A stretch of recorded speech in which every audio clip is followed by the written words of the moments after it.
Hello and welcome to the Inside Edge Network, Cleveland Browns pregame show, well, the NFL pregame show as well.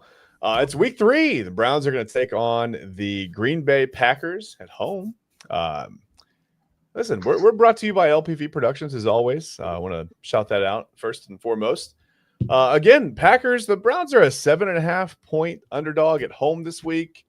Game's going to be on Fox at 1 p.m. Kevin Kugler is going to be on the call. You'll have Daryl Johnston providing the color commentary for that one, and Allison Williams will be your sideline reporter. Listen, guys, let's jump right in. Let's preview this thing. Let's do it. Well, where do we have to start? We got to start. Let's know our opponent, right? So, who are the Green Bay Packers? Listen, the thing that worries me the most about the Packers today, and I'm sure you guys will maybe agree, I don't know if you agree with me or not. It's Jordan Love right off the rip, right? He's completed 35 passes this season, but he's completed to 11 different receivers.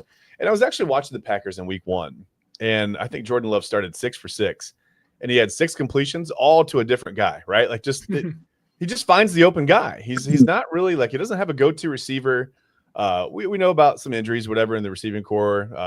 Even Tucker Kraft was a question mark coming into the week.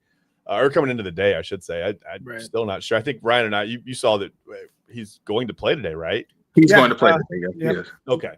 But yeah, Jordan Love just kind of finds the open guy. He's an opportunistic guy. He's just, it's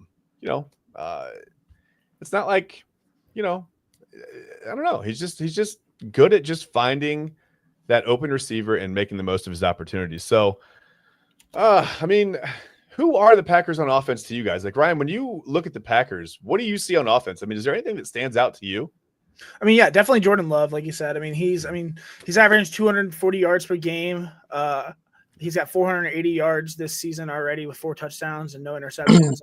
I mean, he's got a really good team and a really good offense. I mean, injuries are always, a part of the Packers offense. Unfortunately, like you said, Tucker Kraft, he tweaked his knee, but he's going to play. Jaden Reed is now out. He's going to be out 6 to 8 weeks with a broken collarbone. So it'll be just next man up. And, they reloaded. They got a first-round pick in Matthew Golden, who is a hopeful. Look for him to possibly step up today. But, I think that they also, they pride themselves in the running game. I think Josh Jacobs is a really, really good running back. He hasn't really got he hasn't really had the success that he would last year so far. He's only got 3.6 yards per catch on 42 carries, 152 yards and 2 touchdowns. Not bad for 2 games, but they're going to want to break him out too. So, I mean, the identity of this offense is just, they're going to find the open guy and they're going to want to run it down your throat. So. Yeah, listen, facing that Browns defense that shut down Derrick Henry last week in the rushing game, the 3.6 yards per carry, you mentioned that. It doesn't really bode well for the Packers. That could be an area of concern coming into this game. I know the Browns are 0-2, and they are what they are. They've struggled a little bit this year.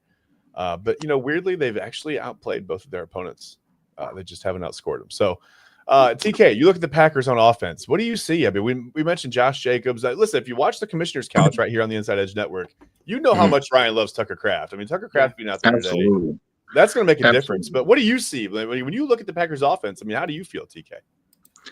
I see a well-oiled, balanced machine. They do a lot of things very well. Like you guys both mentioned, Jordan Love does an excellent job of distributing the football, but this offensive line continues to be anchored by Elgin Jenkins, who continues to show his hybrid of versatility, manning that left tackle position, opening holes up for Josh Jacobs and others in that Packers backfield. I think they have a lot of playmakers that don't get enough usage, guys like Malik Heath and Luke Musgrave, to be more frank. They're going to look for key contributions from everyone on that offense. They have to use everyone, especially with the big injury to Jaden Reed in the Thursday night game. It might be a season-ending injury. I'm pretty sure it is. I think they wanted a return time of possibly 3 months. So, it's basically the entire season almost. But best wishes to Jaden Reed. But like I said, they're gonna include everybody on offense, and they're gonna make it look easy. That's one thing that they do that a lot of people don't really give them a lot of credit for. Yeah, you're right. It's a smooth, easy, flowing look to their offense. They just, again, Jordan Love just finds the open guy. There's no there's just no pressure. There's no trying to force it into one receiver or trying to hammer away at the running game if it's not working. They just kind of go with what's working at the moment. Right.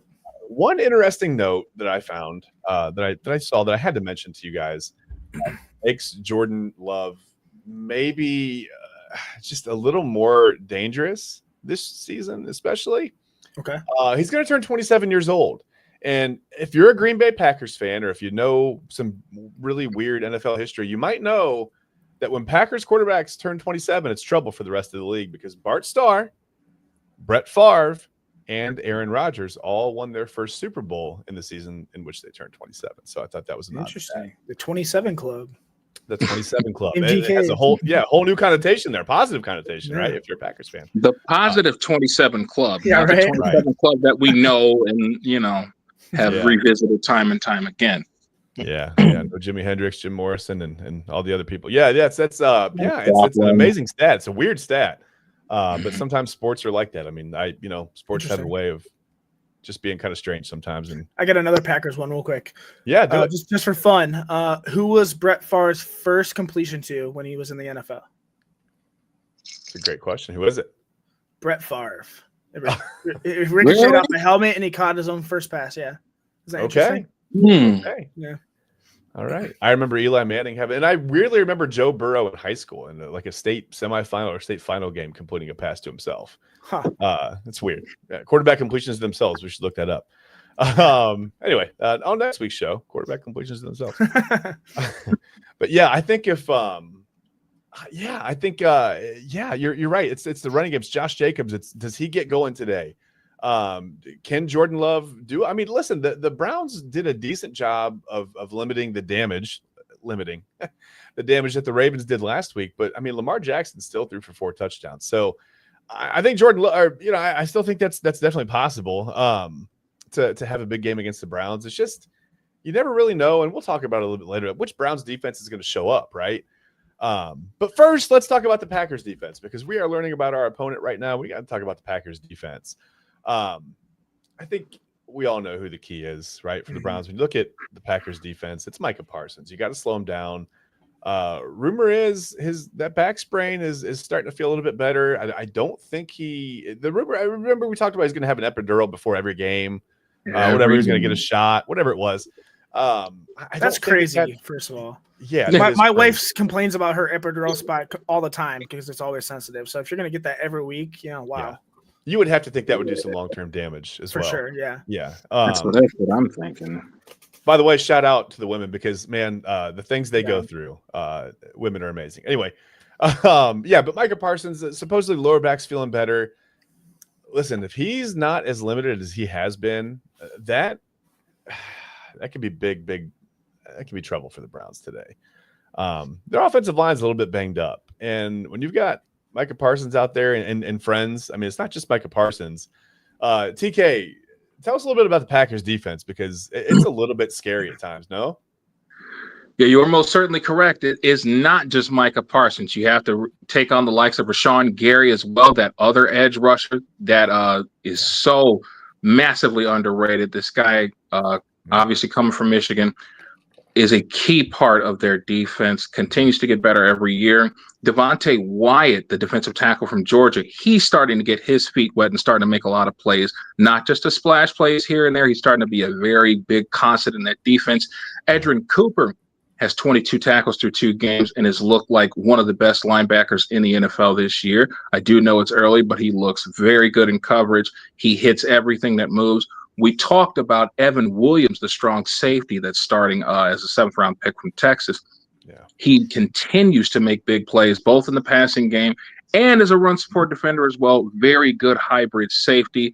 And as you guys may know, Xavier McKinney was top 3 in interceptions last year with 7. He still is the main guy locking down that secondary for the Green Bay Packers as they continue to find out who's going to be that number 1 and number 2 CB out there for them. So, yeah, this is a very balanced unit. Again, that word, balance. A defense that does a lot of things. They can rush the passer. They can stop the run. They can cover the pass. So there's a lot of things that we're going to have to mix up. Don't you dare go into this game thinking you're going to throw 45-plus times again and somehow come out with a W. Better come Can't some do balance it. against those guys. Yeah, you absolutely cannot do it. And listen, one concern I think when you're talking about the Packers defensive line is DeJuan Jones. He overheated a little bit last week against the Ravens, right? Mhm. It's going to be even warmer today, so they're going to have to find a way to keep him hydrated, keep him cool.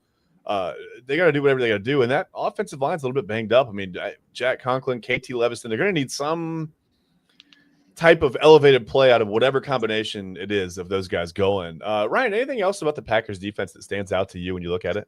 Yeah, I mean, like you mentioned, that defensive line is really, really good. Rashawn Gary does not get enough respect. I mean, he was the top high school recruit when he was coming out of high school, going into college. I mean, he played very well at Michigan. Now he's just tearing up in the NFL. He's already got 2.5 sacks on 10 total tackles this year. Yeah. Micah Parsons next to him, 1.5 sacks. Like you mentioned, DeJuan Jones, the conditioning is an issue for me. He was taken out of game week 1 and week 2 to ensure that he doesn't overheat, and that is surprising. He looks like he's done everything in his power this offseason. He looks like he's game ready. He lost a lot of weight, especially coming off an injury. He looks physically like he should be out there every single play. You mentioned Jack Conklin. Like, we talk about bad contracts, with the Browns. Respectfully, this guy just can't be on the field enough to play. It's so, just he's played 50 games out of 86 possible, and he's getting paid a lot. I mean, we've had him since 2020. He's made 20 million, 10 million, 15 million, 12.2 million, 16 million. This year he's making 9 million, and then they restructured him for the next 2 years to make 1.3 million. That's a lot of money for a guy that doesn't play. That's $82.5 million with the Browns. And I just wrote down, ha, ha, ha, ha, ha, ha, because that's ridiculous. But it doesn't make me laugh. It makes me want to cry. No, and the fortunate thing is, like, this offensive line is a major issue, not even this year, but for next year as well. Wyatt Teller, unrestricted free agent 2026. Joel Bitonio, unrestricted free agent 2026, already contemplated retirement that last year. Ethan Pochik, our center, unrestricted free agent 2026. Jack Conklin, he's got him until 2028, but he can't stay in the field. And then DeJuan Jones can't play a full game because he's overheating. That's our entire offensive line. And Andrew Berry is drafting 2 running backs and 2 quarterbacks that aren't even seeing the field this last year instead of preparing for our offensive line for next year, which I'm very concerned about. So I know we're talking about the Packers defense here, but this offensive line is an issue, and we should be very worried. Well, I think when you look at the Packers defense, you have to talk about the offensive line. And it's like I'm watching an old episode of Batman from the 60s. I'm watching the Riddler. It's nothing but question marks. It's just it's terrifying. It's really, it's not comforting at all. So, I guess I just listen, I'm going to say it again. Let's move on to the Browns because TK, you said it, and I've been thinking it. Joe Flacco cannot throw the ball 45 times again in this game. They've got to have some kind of offensive balance. I really don't think Flacco can throw the ball 45 times in any of the 17 games the Browns have scheduled. Never again. Really? Never. Yeah, have a chance to win, right? The wide receivers can't get really any separation. They're not getting open. When they are open, they're not necessarily catching the ball at a super high rate. We've got some drops going on. I don't think it would be a good idea. People say, hey, get Flacco out of there. Get him out of there. Get one of the kids a chance. I don't think that's a good idea right now. With the way the wide receivers are playing, the way the offensive line's banged up, I don't think you want to put Dylan Gabriel or Shedeur Sanders out there behind center. Do you? I mean, do you guys think – is that a good idea? Ryan, where are you at on this?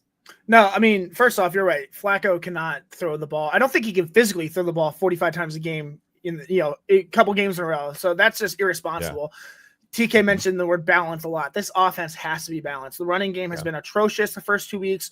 Quinshon Judkins is now the Browns' leading rusher after limited snaps in week 2, just getting in the motion of things. So, that tells you everything they know. They need to get a larger role for Judkins in this offense and get this running game established, or Flacco's not going to stand a chance. And you mentioned, Dylan Gabriel being thrown in. Brad Stainbrook today reported that the Browns actually contemplating throwing Dylan Gabriel out there this week, and it was a toss-up, but they decided to go with Joe, probably for that reason of the offensive line and just the struggles in general with the receivers.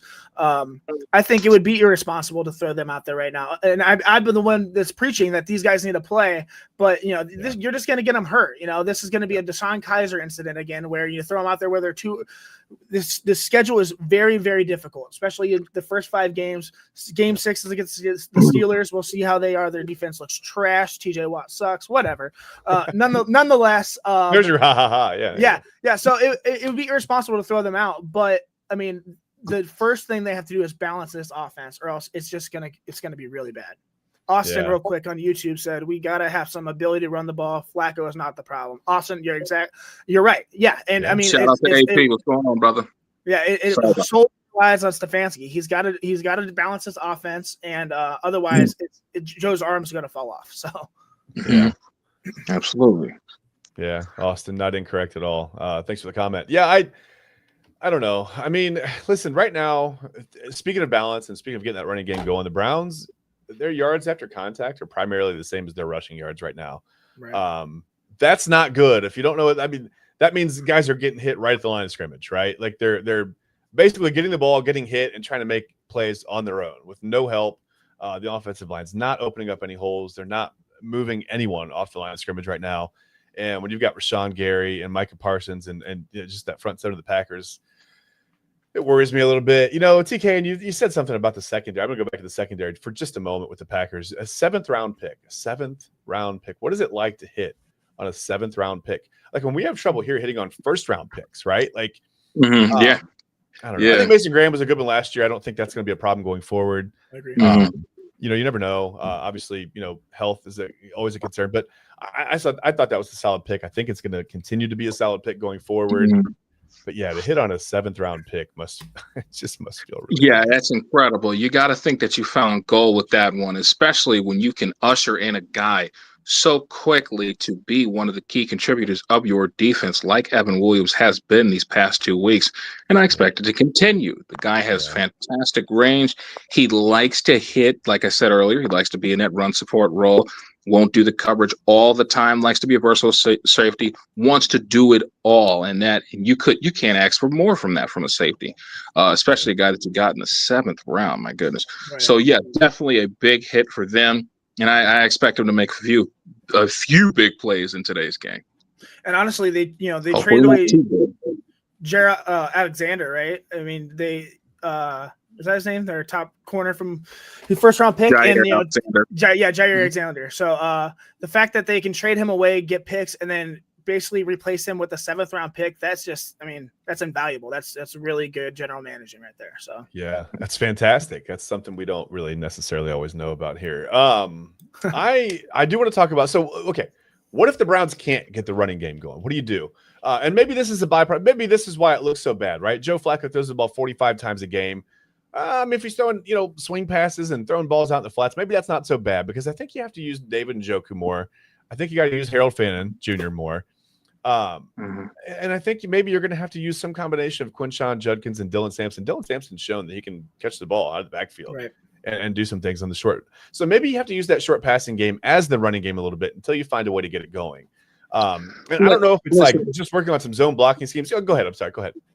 Sorry about that. Listen, really quick. I said this last week before the Baltimore game.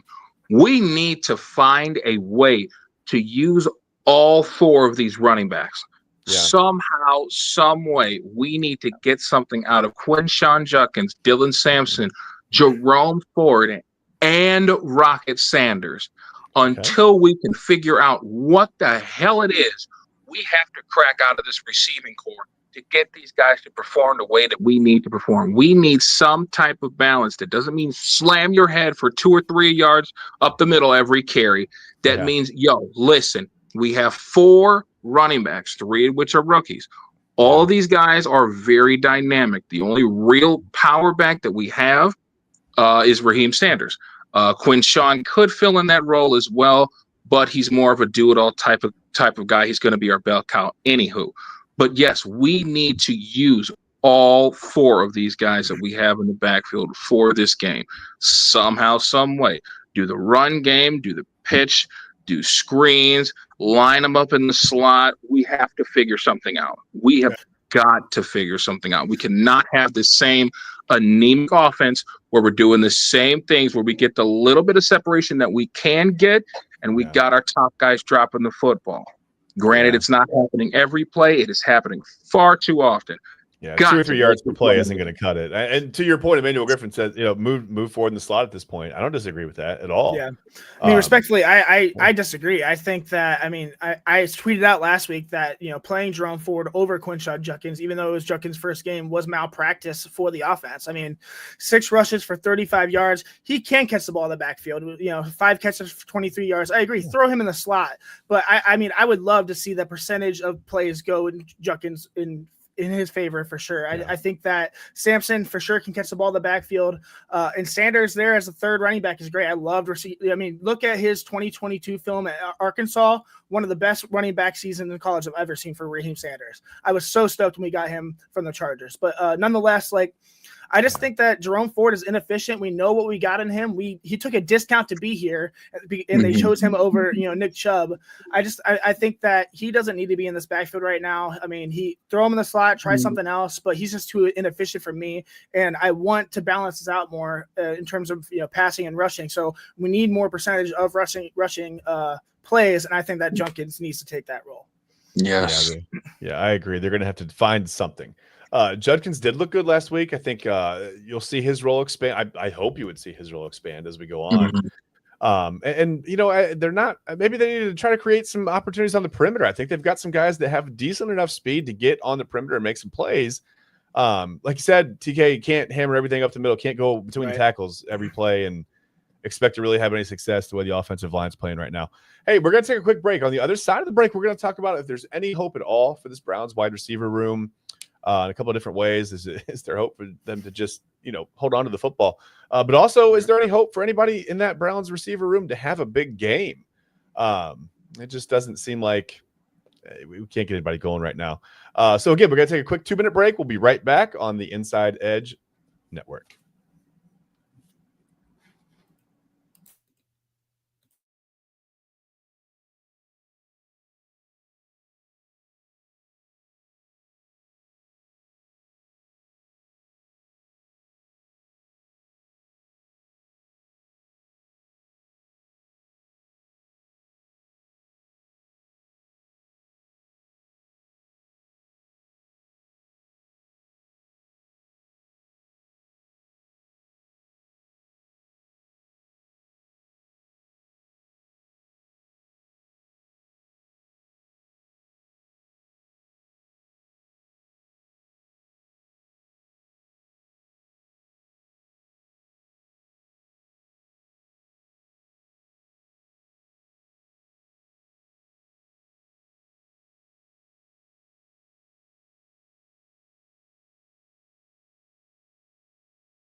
All right, and we are back on the Inside Edge Network. You're with us live. You're watching the what's week 3, the Cleveland Browns pregame show, an NFL pregame show.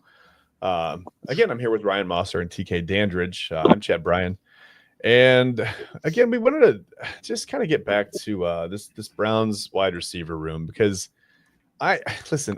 Judy didn't have any drops last week against the Ravens. Jerry Judy didn't drop the ball. Didn't exactly light up the stat column either. 4 catches for 51 yards. Okay. So what was the good from the wide receiver room last week? Well, Cedric Tillman caught a touchdown pass. That's 2, right? That was an impressive one too. Yeah, well, that's pretty impressive. Yeah. The bad was that should have been an interception, right? It never should have happened. Right through Marlon Humphrey's hands and somehow got to Tillman, but that was a little weird. For whatever reason, the Ravens like dropping interceptions when they play all us. The time. Kyle Hamilton had a field day with it last year, and then Marlon Humphrey did what he did last week. So I don't know what the deal is with that, but thank you. Yeah, I guess. Thank you. And to Emmanuel's point here, David Njoku got to bring the ball down better. Yep. Got to do it. We talk about it a lot. I mention it a lot anyway. That, Joe Flacco to David Njoku combination in 2023 was magical. We all expected, to have a lot of fun watching that this year. It hasn't happened yet. And since we talked about the good and the bad from last week, again, it's about the ugly. Again, it's Joe Flacco throwing 45 passes. And wide receivers caught only 8 of those balls. So 45 passes thrown and wide receivers caught 8 of those balls. Spreading the ball around is great, but please, can a wide receiver get open? Please, can a wide receiver just get open and catch the football? So let's talk about the wide receivers. Let's just go forward. Let's move forward, 18 weeks into the season, 19 weeks into the NFL season. Do you guys think, and Ryan, I'll start with you, will a Browns receiver actually have a 100-yard game this season? And if so, who do you think it's going to be? Yeah, I mean, you'd expect them to, yeah. I mean, it will have to be Jerry Jeudy. I mean, he's the number 1 receiver on this team. Will he play? We play teams like the Dolphins, the Raiders, even the Steelers. Like I said, their defense has been suspect this year. Jeudy had 3 games in 2022 with the Broncos where he had over 100 yards. Last year in 2024, he had 1 game for 142 yards against the Saints. He had 235 yards against Denver in Week 13, and that's Patrick Surtain. 108 yards against the Chiefs Week 15s. It can happen. But honestly, I don't like his attitude right now. Like literally right now. I mean, did you see the quote? I don't know who asked the question, but basically someone asked him, why the receivers really couldn't get open this week, and he responded with, where is it? Quote, watch the film and come back to me. So basically just like, just watch the film. You're clearly not seeing everything when you're watching the game. I'm getting open. It's not my problem. Kind of diva attitude. In 2 weeks, I mean, Judy's had 9 catches on 16 targets, 117 yards and no touchdowns, and a few drops. 1 bad drop that ended in an interception. We don't need to watch the film, Jerry. You were covered the entire time, and you put up subpar numbers, buddy. Like, he's already unjustifiably acting like a diva when he's not earned really that right this year. I would just say, just go out there and do your job, buddy. You don't need to be snapping at reporters like that. It's kind of frustrating. Like I said, logically, we should have a receiver over 100 yards, and it should be Jerry Jeudy. But what I've seen with this offense, I don't know. We'll get to the offense later. And again, I want to put Twan Hampton says enjoying the podcast. Twan, thanks, I appreciate it, man. Appreciate that. Thanks, T. Appreciate you. TK, let me ask you. I feel like it's gonna be it's gonna be like Isaiah Bond or something. It's gonna be a weird guy. Not a weird guy. I mean, he's not a weird guy. I shouldn't say that. Unexpected. Unexpected, right? Not weird. Ryan, let me get back to your point real quick there before I get to TK on this. It's too early. Week 2 is too early to have this kind of dissension in the ranks. You can't have this, right? Like now it sounds like Jerry Judy's blaming Joe Flacco, for not finding him when he's open. I don't know how you'd fight. I haven't seen him open yet, like you said. Right. Whatever. TK, what do you think? Is a Browns receiver going to catch passes for 100 yards in a game this season or not? As bleak as it may look right now, I do think it is possible, especially with guys like Jerry Jeudy being our number 1. I still have confidence in the guy. Remember, this is a guy that had 90 receptions for 1,229 yards and 4 scores last year. Granted, he led the NFL with 13 drops and has 4 already to start this season. I still think he's going to be the first. He should be the first and foremost number 1 target outside of David Njoku. I'd love to see David get the ball more. But like you said just a couple of moments ago, give me Isaiah Bond. Start experimenting more with this wide receiving core. I need to see more, especially in the preseason when he was wearing the 81. My brain wanders and I start to go into La La Land. Was kind of imagining him being a Cleveland version of Torrey Holt with that 81 on when he went to the 16. It kind of kind of killed my buzz a little bit. But at the same time, I think this young man has a ton of speed, was a huge playmaker at the University of Texas, straight home run hitter. Did you just say that, Ryan? You said I said he should be in the Hall of Fame. Yeah. So. He definitely should. He definitely should.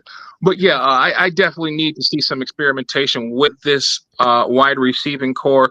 Isaiah Bond seems to be the big one that does not get as many touches as he gets. Listen, I don't want just a gadget guy, all of these screens and end arounds. Have him run a post. Have him beat someone deep, please. Yeah. We gotta experiment with this. Cedric Tillman is also, I think, very capable of putting up at least one 100-yard game. He's got great hands. He's a solid route runner, not the fastest guy in the world, but he can get open. Not a guy that is easy to lock down. Also, Harold Fannin looked really good through these first two games.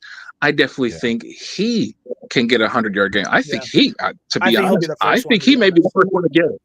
So again, not a wide receiver. Not a wide receiver, but that's He's fine. The most consistent one out of all of them right now. So good. It's like our commenters are on the show with us right now, by the way, TK. To your point, Austin says also, can we please stop with the flat flip screens to fan? It kills all momentum. I mean, it's literally like, like you guys are on the show with us. We appreciate that, Austin. Yeah. Please stop. I mean, that is one of my least favorite plays in football is that damn tight end screen. I absolutely hate it. It can work sometimes with David Njoku due to how athletic he is and he can actually move, but don't make that shit a staple, please. Can we please get some up the field, post routes, go routes, in routes, something that ain't no damn screen to a tight end? I'm tired of seeing it.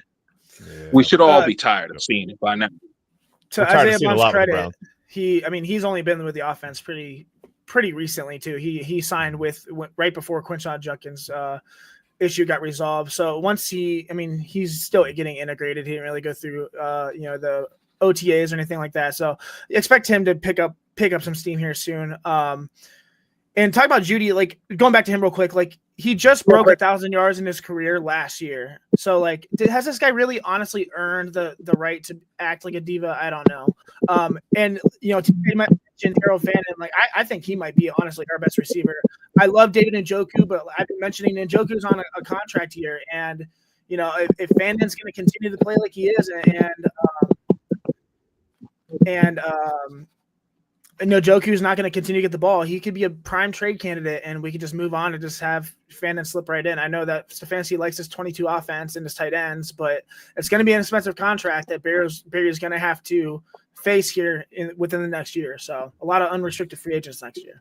Oh, there's a lot. It's terrifying, really, when you think about the money they're going to have to commit somewhere. Are you going to play without an offensive line? What are you going to do? I mean, they could be in big trouble there. So let's talk about the positives with the Browns a little bit, because we know a little bit about the defense. We know the defense is really good. They're good on paper. They've been good on the field, minus the scoreboard issue with the Ravens last week. That was a problem. 41 points was an issue. But really, I mean, the defense they've outplayed their opponents. They've shut down prominent rushing attacks. They've shut down prominent passing attacks and Joe Burrow and the Bengals. They have the NFL's #1 overall defense. So let's get back to today's game for a minute. Is that enough really to give? I mean, I think it's always enough to give you a realistic shot to win a game. Your offense has to do something. We know that. But I mean, today, Ryan, is that enough to give them a shot against the Packers? I mean, they're a 7.5-point underdog at home. But can that defense show up to the point where they can actually win this game? I mean, yes. The answer is yes, they can, but they're going to have to create turnovers. That's the issue. They're going to have to give the offense the opportunity with short field to score points. Otherwise, I mean, this is a bend but unfortunately break situation. Yes, the Browns do have the best defense in total defense in the NFL within the first 2 weeks, averaging 191.5 yards allowed first 2 weeks. But unfortunately 7 touchdowns. So that's try not to bend but in the fourth quarter break. So they don't bend, but they do break. Correct. It's really hard when there's no structural foundation in the offense holding them together, I guess. I don't know. I'm giving bad references here, but nonetheless, like there are teams that have allowed more touchdowns. Even the Bills have allowed 9, Dolphins 11, Bears 10, Steelers 8, and then Cowboys, Ravens, Giants, and Jets also are tied with the Browns with 7. Yeah. But we are leading the NFL first in rush defense, which is huge, especially after going against Derrick Henry and Lamar Jackson. We shut them down. And you made the joke that the only way we could have stopped them is if we go back in time and stop their parents from letting them be NFL players. Nonetheless, we did stop them, and then we're third in the NFL in pass defense with only allowing 146 yards a game. So that's really, really good. So yes, we can stop them. Yes, we can beat them with our defense, but we're going to have to create turnovers where this offense is just going to be able to gain 10, 20 yards and score some points. Otherwise, we're going to be in trouble. Yeah, I think that, listen, to really have a realistic shot, they can shut down the Packers and still lose. We've seen it happen twice, not with the Packers, but with their opponent. I think something weird is going to happen in this game for the Browns. They're going to have to get like maybe a block punt or a punt return for a touchdown, kickoff return, a pick six, a scoop and score, something. They're going to have to create something that's not an offensive touchdown because, wow, they're really struggling scoring on offense. TK, what do you think? I mean, number one overall defense in the NFL. Is that even really a factor when your offense? I mean, but the weird thing is, you want to say the offense isn't staying on the field, but they're on the field. I mean, they're winning the time of possession battle. They've won it 2 weeks in a row. It hasn't mattered because they can't put the ball in the end zone. They can't put the ball through the uprights. They can't score points. What does the defense have to do to keep them in the game, TK? I mean, I think Ryan said you got to get turnovers, right? Here's the thing. You absolutely have to get turnovers. Yeah. The defense is going to have to take it upon themselves to score points. I want to take you guys back to about 19 years ago. Freshman in high school, Monday Night Football, Chicago Bears and Arizona Cardinals. There we go. Chicago Bears, Arizona Cardinals at the freshly opened University of Phoenix Stadium. Cardinals jump out to a 20-0 lead. Rex Grossman has 4 turnovers at halftime. Brian Urlacher, Peanut Tillman, Lance Briggs looking at each other. Guys, we got to do something. We got to damn do something. Next thing you know, what happens? Michael Haynes forces a fumble. Brian Urlacher scoops it up. He's got a touchdown.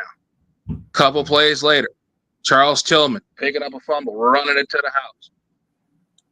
And of course, Arizona had to screw things up even further by kicking the football with Devin Hester late in the fourth quarter. And, of course, he took that joker back 82 yards for a score. Now, with all that said, we need weird things to happen, but the defense is going to have to show us exactly how sick in the head they actually are today.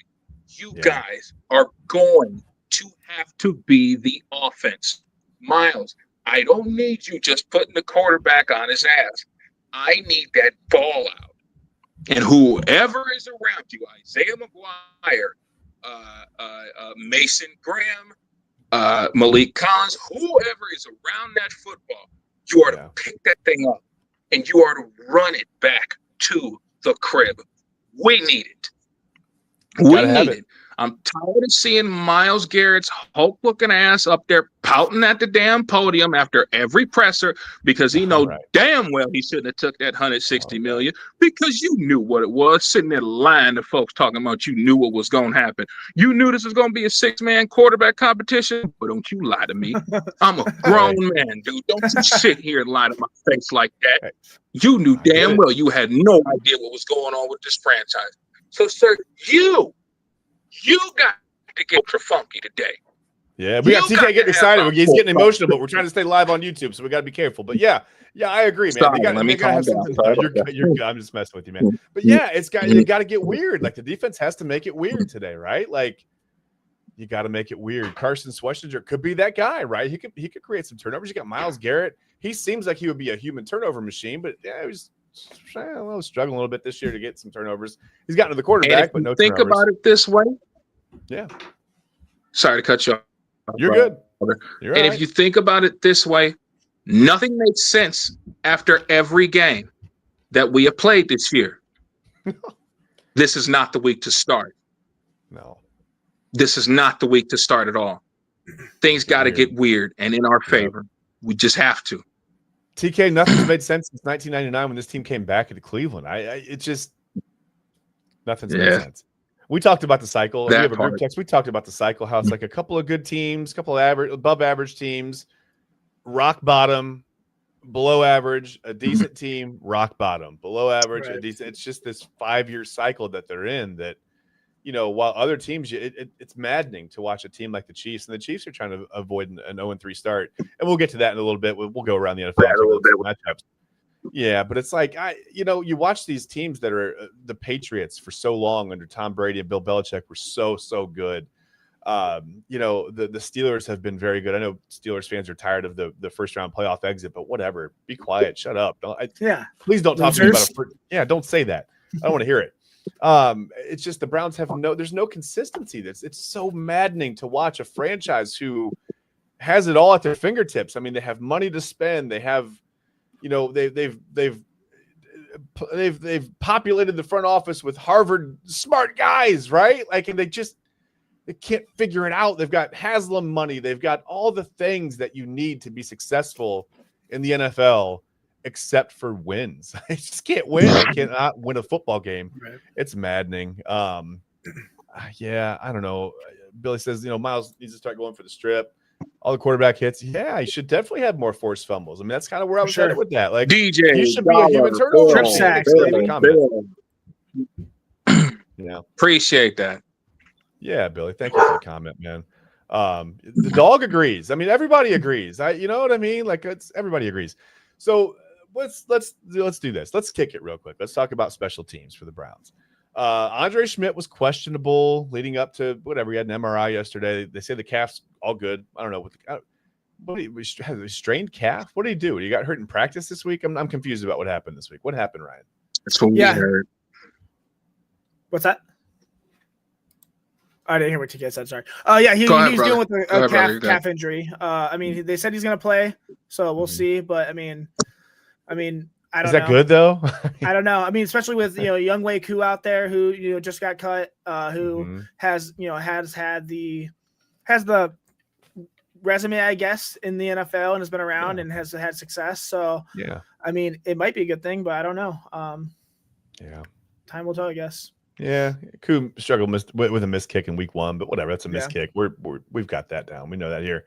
TK, any concern about Corey Bojorquez? He took a pretty nasty little, I don't know what happened to his ankle. He got that punt blocked against the Ravens and came up a little lame on that. I was worried about that because that's the Browns' probably most dangerous weapon. Whatever. Here we go again. Any concern about him? Corey Bojorquez is our best player right now, not named Myles Garrett. Yeah. So as for that. With the Schmidt news, I am nervous about Schmitty a little bit. I'm one of those guys that takes kicker injuries very seriously, especially if they are of the lower extremity variety, which this one happens to be. Hopefully it's not that deep. Hopefully it doesn't affect his drive or maybe that plant leg or any placement. That's what I was going to ask. Do we know, is it the plant leg or is it the kicking plantar leg? Yeah, it's right hand. Okay, that worries me a little bit. Okay. Yeah. That worries me. I actually didn't know. I may be a little bit worried. I do have supreme confidence in the kid. I do think he's a talented kicker. I think he'll be able to pull through that. Hopefully the pain isn't too severe. And the same thing with Corey Bojorquez. He still was able to get punts inside of the 20 after that injury. But the way it came up, it definitely looked serious. I definitely thought we were going to bring in folks to try out. I was definitely all in for a Matthew Wright, Ryan Stonehouse pairing. But obviously that didn't happen, which is fine. Hopefully these guys are healthy enough and can help us win the game today. Yeah, Bojorquez has probably helped the defense more than anyone on that offensive side of the ball. I mean, despite the time of possession, just being able to flip the field like that. I mean, he's an absolute weapon. Bojorquez is the best punter in the NFL. Yeah, I'll give you that. Okay, that's fair. Not to mention DeAndre Carter was dealing with an injury for special teams as well. He was a returner. And then, I mean, everyone's just missing up assignments, and Bubba Centrone needs to be held accountable for this or get it replaced. You better figure it out because a lot of bad things are happening with our special teams right now. Can we talk Devin Hester out of retirement? I'm sure he's still fast. How about just Josh Cribbs? Anybody. Someone dynamic back there. Please catch the ball and return it. Hey, we're going to take another quick break. When we get back, we are going to go around the NFL. We're going to talk. I feel like we should have like a ticker for that. Around the NFL. We're going to take a look at some matchups. We'll try to get to all of them, but if not, we'll take a look at some key matchups. Just a quick 2-minute break right here on the Inside Edge Network. We'll be right back, guys.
Okay, guys, we're back on the Inside Edge Network. It's the Inside Edge Network, Cleveland Browns NFL pregame show. Real quick before, I just wanted to ask you, TK, we talked about this possibly being Joe Flacco's last chance to start, but we don't think the Browns can move forward. I mean, even if he has a terrible game, if he goes out and goes, 9 for 45 seems to be the number. Throws like 4 picks. Is he done? Or do they move forward with the? I mean, we talked about it. Can they do that? You got to keep him in there unless he gets hurt, right? Right. As TK? much as I want to keep Joe in there, if he completes sub 50% of his passes and chucks more than 3 interceptions, it is absolutely time to give Gramps his roll later and tell him to sit his ass down. We figure something out, because you can't be this veteran presence doing things that I didn't even see him do as a rookie. And of course, you got to go way back to 2008 to see any of that. But still, the inexplicable turnovers that he had, obviously the interception was god awful. The fumble that was returned for a touchdown may have been even worse, because as he's falling to the ground, he's already lost control of the football. He even hit his hand. So it's just like, look, check it out, Gramps. The AARP card will be there next week. You screw this start up, it's over. Okay? You already know the city of Cleveland. You got them. You got them by the throat, man. But you got to go out here and perform. I know this is an extremely tough opponent. Your offensive tackles are DeJuan Jones and Cornelius Lucas Jr. Don't know how bad that beating's going to be, but we're going to get into that a little bit later. Yep. We have got to see something out of Gramps today. We absolutely have to, or it's time for the kiddies to get on. Hey, easy on the Gramps, all right? No, I'm a few years older than Joe Flacco over there, TK. Hey, Austin says he's got to do something Joe Flacco can't do. He says he's got to run. He loves the show, though. He'll be tuning in next time. Listen, Austin, we appreciate you, man. We'll see you next Sunday. Go do what you got to do, man. Enjoy your Sunday. Try to enjoy, from 1 to 4 the best you can, because it's going to be tough. Hey, listen, speaking of quarterbacks, let's move on. We're going to go around the NFL now. Okay, it's time for Around the NFL. We need a ticker. We got to do it. We got to have something. We got to record something like that. Mm-hmm. Let's start with 2 quarterbacks who, TK, you said that QB1's trying to take their next step, right? Falcons at Panthers. We got Atlanta at Carolina. Atlanta is a 4.5-point favorite on the road. We got shrimp fried Bryce Young. Now I'm hungry, man. And Michael Penix going at each other. Why did I do that to myself? I shouldn't have done that to myself. Anyway, again, the Falcons are a 4.5-point favorite. They're on the road. I'm going to start with you, Ryan. Okay. Who you got in this game?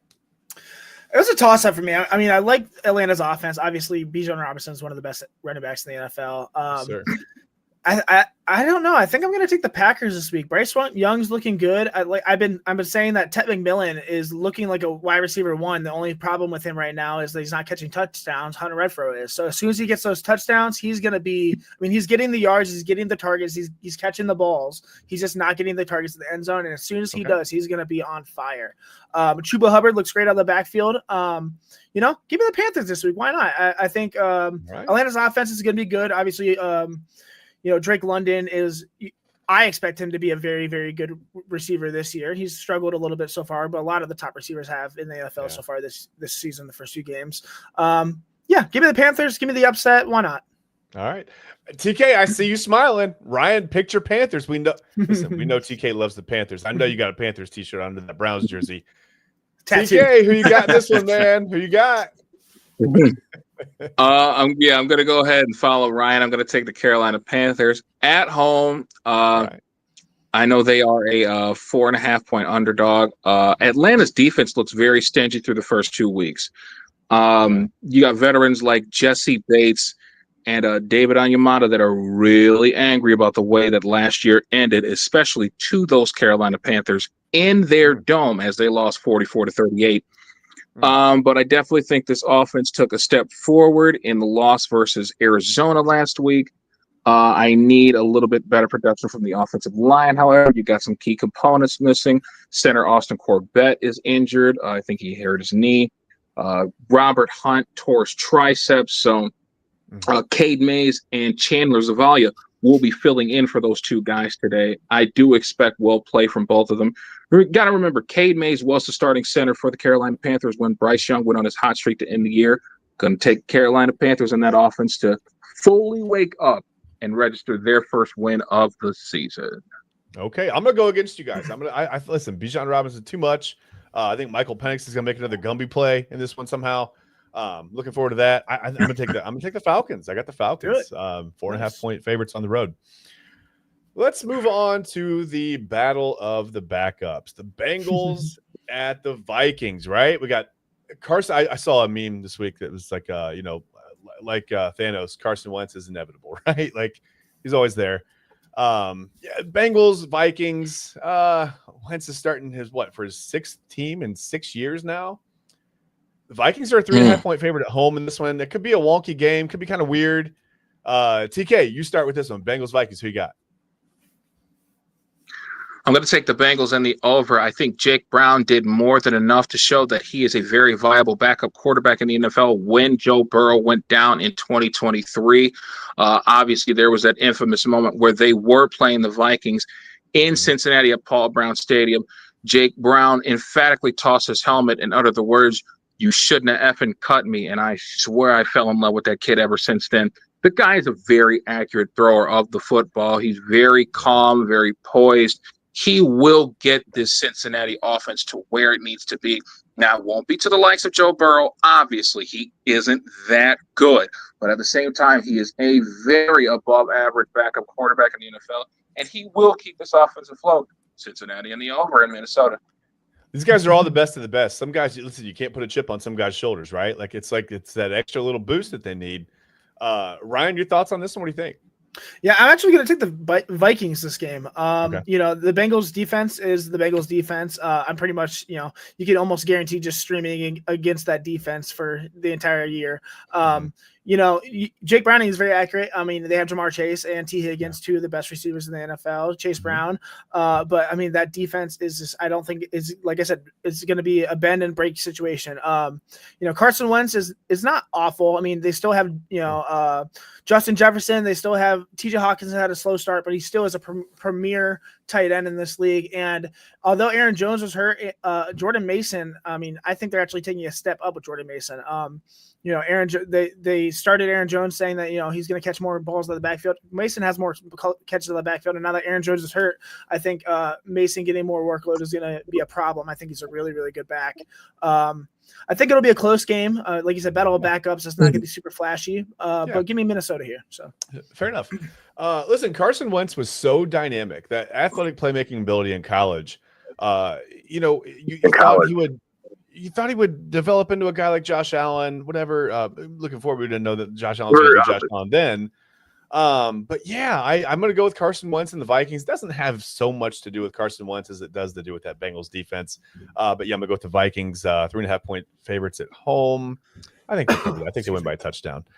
So let's go. What are we going to do? That's Rams against your Super Bowl champion Philadelphia Eagles. The Eagles are a 3.5 point favorite at home in this one. It's an NFC divisional rematch here from last year. Who do I want to start with? Ryan, let's go with you first. Rams, Eagles. Who you got? I'm going to take the Eagles. They have Saquon Barkley. He's enough said. Jalen Hurts, enough said. I mean, the tush push, although I think it should be absolutely banned and burned and never be a play in the NFL again. I mean, you see how these guys are jumping off sides. You see how they're covering it. You see what they're doing now. I mean, it's explicit, it's blatant, and it's stupid. If they were doing it legally, cool to stop them, but they're doing it illegally. It's pretty fishy to me. I don't know if they're doing it every time, but they definitely, I like that camera view definitely helped at least reveal some things for us. Video evidence of some shenanigans. Yeah, and the defense for the Eagles is very good. The Rams defense is very good as well, don't get me wrong. And they have Puka Nacua. Their running game is not bad at all. I mean, Kyron Williams is really good. Blake Corum had a good game last week. It's only a 3-point difference, but until the Eagles are stopped, I'm just going to take the Eagles. Saquon Barkley is going to run all over the place still. So fair enough. Not a fan of the tush push. It's weird. It's like, the NFL is the NFL, right? And everyone, like, Jalen Hurts is elite. and then like in the big moments, it like devolves into like a rugby thing, and it's really weird. I'm with Sorry, you on that one. real quick. The Panthers Xavier Legette has been rolled out today. Just so you know, Ah, just letting TK know. It just was announced right now. So that might help them because he's not that good. So yeah, well, Yeah, hey. More snaps for Bryson Tremaine and hopefully David Moore. We'll see. there you go. With that news aside, TK, tell us what you got. Rams, Eagles. What are you thinking? Well, first off, what do you think of the tush push? I feel like that's a different show. It's like YouTube After Dark. I'm But actually kind of mixed with it. I do somehow like it. I just Okay. like to see the scrums that go on and to see who actually wins the battle.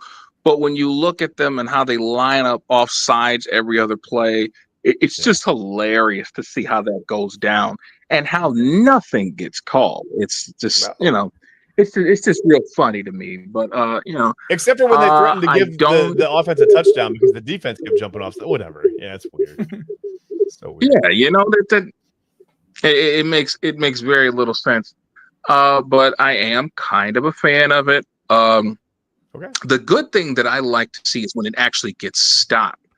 Yeah. It's not a foolproof play. It can get stuff from time to time, and they have had that. Even when Jason Kelsey was still the center for the Philadelphia Eagles, Cam Jerkins isn't that much of a step off. He's still a very good player.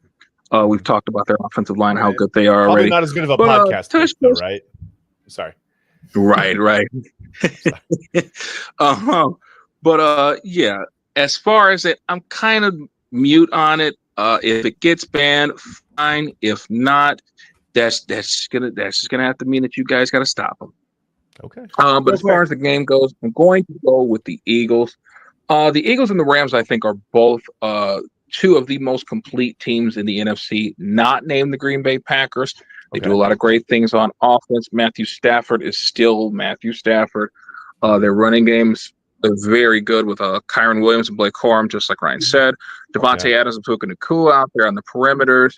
I like both defenses, but I just think the Eagles overall are too saucy. Jalen's going to have a decent game. Saquon Barkley is just the man as far as the running back position goes. Derrick Henry's a close second. So I do expect the Eagles to handle business at home and to get their third dub of the season. Okay, fair enough. Ryan, I think you had something to say real quick, but speaking of saucy, Billy says, don't forget, the NFL is listed as an entertainment company, just like the WWE. Don't forget it. Ryan, DJ Dollar Bill is a genius. Yeah, sorry, I thought TK was finished. I was just gonna plug real quick on my Twitter at Dynasty Clee. I'm doing my Browns Twitter follow train, and it's really successful. So if you want to build your Twitter, go on there real quick and just follow the rules, and you'll get a lot of followers. So sorry. There you go. Fair enough. No, that's great. Please promote stuff. Eagles, Rams. I guess I'll go with the Eagles at home. I don't know. Call me old school. I miss the old just quarterback sneak, right? Just line up in the goal line and just try to find the whatever, get an offensive lineman, get some penetration, follow that guy, lay down, right? Especially like quarterbacks like 6'4", 6'5", just take the ball, lay down. Right. Yeah, I missed that. But whatever. No tush push for me, no tush push for Ryan. TK is a fan of it. Wouldn't mind if it went away. I guess we're pretty neutral on the tush push. Otherwise, negative. Whatever. Let's go. I don't know where I want to go next. Let's go Colts at Titans. The Colts are a 5.5 point favorite on the road. They've been invigorated a little bit. There no more Anthony Richardson taking time off because he's tired during a game right in the middle of a series. We're not going to see that because we don't have Anthony Richardson out there on the field anymore. So let's go Colts Titans. I'll go with you, TK, first on Colts Titans. Who do you have? Colts Titans. I know with the upset in the Tennessee Titans last week against the Rams, started to look good there in the first half, but of course the Rams woke up in the second. Give me the upset again. I'm going Tennessee again. I expect that defense to show up big time. They get pressure on Daniel Jones. I think that's the biggest one. Obviously, neutralizing Jonathan Taylor will be a big one, too. Keeping those seams occupied, especially with the emergence of Tyler Warren at the tight end position, is going to be a key factor for the Tennessee defense. But I definitely think they can get it done.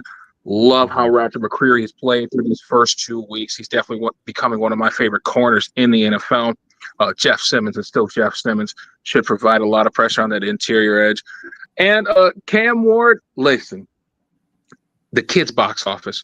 I mean, that probably may have been the most entertaining 175-yard performance that I may have seen in my life, especially with the touchdown pass to Elik Ayamaner. I mean, my goodness, I kept telling people this kid was in the box office. I expect him to show it today in week 3. Give me Tennessee in the over. Fair enough. He's going to be special. Ryan, who do you got? I have 100%. I have the Colts 100% here. I absolutely. I mean, Daniel Jones is the number 2 quarterback right now. He looks like the Sam Darnold, Geno Smith resurgence quarterback. Find a spot and take advantage of it. TK mentioned Tyler Warren. Tyler Warren, in the fantasy world, I have a couple guys who I call my Pookie. Okay, that's my dude. Okay, Garrett Wilson, my Pookie. Tyler Warren, my Pookie. Tyler Warren is a top 3 tight end as a rookie right now. We have the resurgence of tight end position. Rookie tight ends usually don't work out. Takes years to start. But like I said last week, Brock Bowers, Sam Laporta, even Harold Fannin for the Browns right now looks like he might be one of my Pookies. I love Tyler Warren. He is so good. He is so good. Jonathan Taylor, top 10 running back out of the backfield. Michael Pittman looks good. I think they're going to get Josh Downs going. That defense looks good. Don't get me wrong. Tennessee is good. Cam Ward, like he said, box office. Cam Ward, I thought he was going to be okay. I thought he was going to struggle his rookie year. He looks great so far. And as he said, Elik Ayamaner, he was one of my sleepers, coming out of Stanford as a rookie this year. And he is only 1 target away from matching Calvin Ridley. And he is he's a specimen. He's really, really good, and I think he fits well in this offense. That being said, I'm in love with the Colts right now. Give me them. Let's do it. All right, fair enough. Ryan, someone puts the pressure on you. You got to pick a Pookie. Tucker Kraft or Tyler Warren? Tyler Warren. I love Tucker Kraft, but all right. Give me the guy who's producing. Who has expectations. Who was a first-round pick. Who is producing as a rookie. Yeah, Tucker Kraft is phenomenal, but he's going the Trey McBride route. It's his 3rd or 4th season in the league. He's finally getting going. Tyler Warren kicked off where he started, and he's just going to go. So, all right. Well, Tucker Kraft, if you're watching, listen, you're still phenomenal. Please don't put a chip on your shoulder over this. This isn't anything personal. Don't worry about it, man. You can be somebody else's Pookie. It's fine. It's going to be fine. Listen, I think Cam Ward is going to be special. He's great. No one else around him is that good right now. They've been okay. Whatever. Give me the Colts. Give me the Colts. 5.5 point favorite on the road. Daniel Jones is special right now. So good. Yeah, give me the Colts. Okay, let's go. Man, this is a cautionary tale in hype, in the hype machine, right? I got to do it. Texans and Jacksonville, right? Houston's going to be at Jacksonville today. CJ Stroud looks so good his rookie year. He has regressed. It just looks like he's forgotten how to throw the football on time and in sync with the offense right now. Jacksonville is a 1.5 point favorite at home against the Texans. TK, who are you liking this one? I'm going to go out on a limb and take the Texans on the road against the Jaguars. A lot about the CJ Stroud regression hasn't been talked about. Last year, he lost 3 key pass contributors. Nico Collins missed a significant amount of games. Stephon Diggs was out with a torn ACL. And Tank Dell, who is still out to this day, who completely shredded his knee in the game against Kansas City last year. So losing important targets has a lot to do with Stroud's regressment. I do still think he is a solid quarterback in the NFL. I think their offensive line may be in the best possible shape that it could be, especially when you get rid of a guy like Laramie Tunsil. I do expect them to hold down the fort defensively. I love their defense. I think Will Anderson is primed for a 15-plus sack season. Definitely should make the Pro Bowl again as well. I just trust Houston more. Right now. Jacksonville will definitely put up a fight, I believe. They have improved in many areas, but I still think Jacksonville is still trying to put the pieces of their puzzle together, while Houston may be a little more ahead of them, despite being 0-2. Give me Houston on the road. Fair enough. Ryan, who you got? Yeah, I'm also agreeing with TK here. I'm going to take Houston. To point out Stroud, his offensive line is one of the worst in the league. And then getting rid of a Pro Bowl player in Laramie Tunsil. It's not Stroud's fault. He has no time. He's got Nico Collins, who's world class. He's a great receiver, but he can't. There's no synchronicity. There's no connection because there's no time. Yeah, Not to mention the running game. Joe Mixon's out. I mean, I don't think he's going to play the whole at all this season. And Nick Chubb is a former shell himself, who I love so much, but nonetheless is a former shell. I think that they drafted Jaden Higgins in the second round, hoping he would and he's not. The tight end Dalton Schultz and former Buckeye, I forget his name. Kate Stover. Nonetheless, he's not really doing much. And I don't know. But I still I'm being biased here. We have Jacksonville's first round pick, and I don't want Jacksonville to win a game at all. I think that Stroud can put it together. I think they'll benefit from screen passes, short passes here and there, and then maybe open up some RPO to get Nico over the top. It's going to be a close game. I think that Jacksonville, Brian Thomas Jr. has been a dud this year so far, and I expected him to be a top 5 receiver. ETN looks good, but like TK said, that Houston defense is really, really not bad. They're pretty good. So yeah, give me Houston just because I am biased and want Jacksonville to lose. Fair enough. Yeah, I don't want the Jaguars to put the pieces of their puzzle together. I don't want them to do that. Listen, CJ Stroud didn't forget how to play quarterback. D'Amico Ryans didn't forget how to coach football, right? Like these guys were so special a couple of years ago. Yeah, I mean, give me Houston on the road. I think it is a close game. I think they win by a field goal, say, I don't know, 27-24. I'll even give you a score on that one. How about that? Yeah, no puzzle pieces anymore, Jacksonville. No more wins. Let's go. Speaking of emerging tight ends, let's go Raiders at Commanders. Why not? I didn't know who they played for a second there. I don't know what happened to me. I couldn't read. But yeah, emerging tight ends, emerging quarterbacks, continued emergence of quarterbacks. Ryan, I'll start with you since you descended with the last one. Raiders at Washington. The Commanders are a 2.5-point favorite at home. Who do you have in this one? Yeah, I'm going to take the Commanders. I know Jaden Daniels was rolled out this week, and Marcus Mariota is going to play in this spot. Yeah.